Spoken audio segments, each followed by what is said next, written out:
So ayun guys, dito tayo magtatanghalian sa San Dionisio, malapit sa Giga Tires. Sama ko kayo guys, dito ako nagpapa-align in camber. Maganda yung serbisyo nila dito. Ang binayaran ko dito 1,500, tapos every month i-check nila yung alignment and camber ng kotse mo. Bali 6 na beses mong libreng ipa-check para sigurado na naka-align yung sasakyan mo, pati tama yung camber para hindi mali yung pudpud ng gulong, tsaka hindi rin tabingi yung manibela. Tara guys, samahan nyo ako. Ayan na guys, naka pre-warranty na tayo. Ayan, ginagawa ni Sir, tow in, tow out. Sini-check yung tie rod kung okay pa. Ito yung resibo ko guys. Ayan. Camber collection and wheel alignment, 1,500 lang binayaran ko dyan. Nagpagawa ko nung August 23.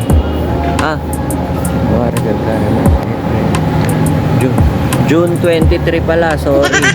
Dahil pang-apat na balik ko na to dito ngayong October. June, July, August, September, October. Ang 4 na balik ko na to guys. Ang last na balik ko dito para sa warranty ay December.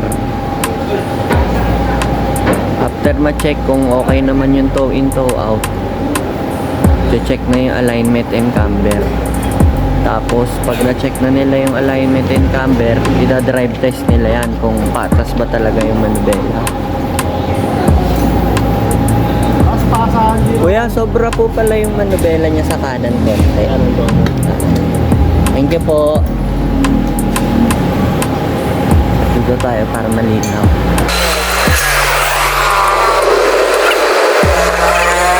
Mabisa magpa-alignment and camber dito. Tapos ito yung mga service na pwede sa kanila. Pero mas madalas na pumupunta talaga dito, nagpapa-align, saka nagpapacamber, o kaya bibili ng gulong, papalit ng mags, mga ganun. Pero karamihan talaga ng customer nila dito alignment. Yun yung pinaka mabisang service nila.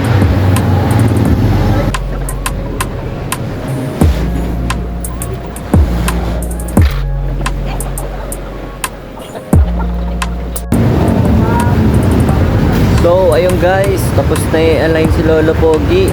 Test drive na ni Kuya. Kasi yung concern ko lamang ng konti yung kanan yung manubela eh.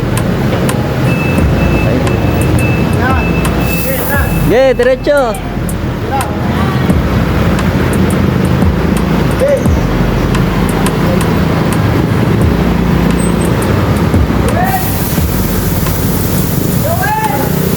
Para malaman kung sure talaga na pantay yung manubela.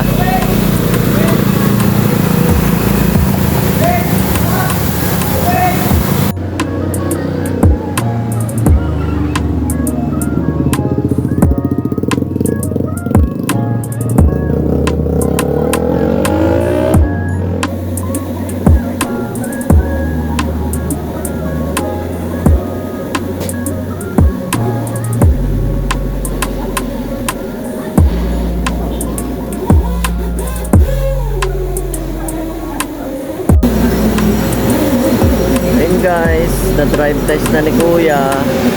Sobra nga yung manubela sa kanan onte. Adjust lang ng konti para ma-check kung okay.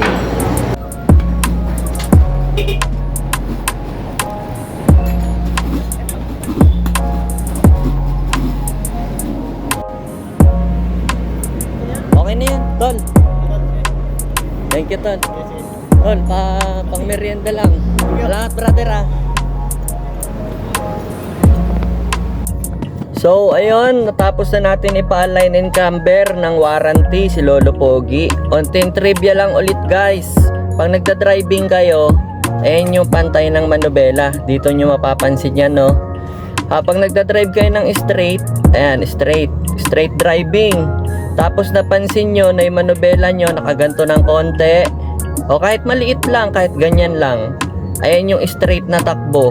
vice versa dun din sa kabila. Pag ganyan yung manubela nyo, tapos straight yung takbo, need nyo nang magpa-align. Ang maganda sa alignment guys, para hindi mapudpud yung gilid ng gulong. Lalabas ako, papakita ko sa inyo.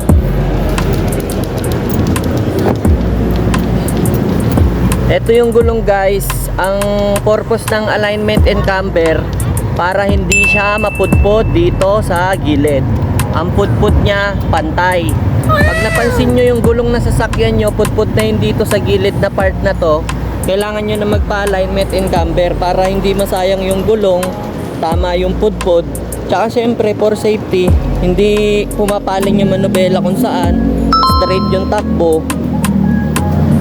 So ayun guys, natapos na natin ipa-align yung sasakyan.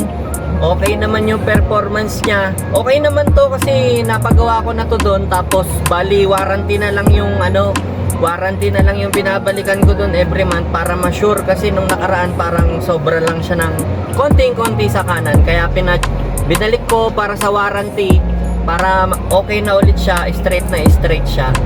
Yun lang guys. Salamat sa Giga Tires. Tsaka kay Utol, salute sa'yo tol, sa gumawa ng sasakyan ko.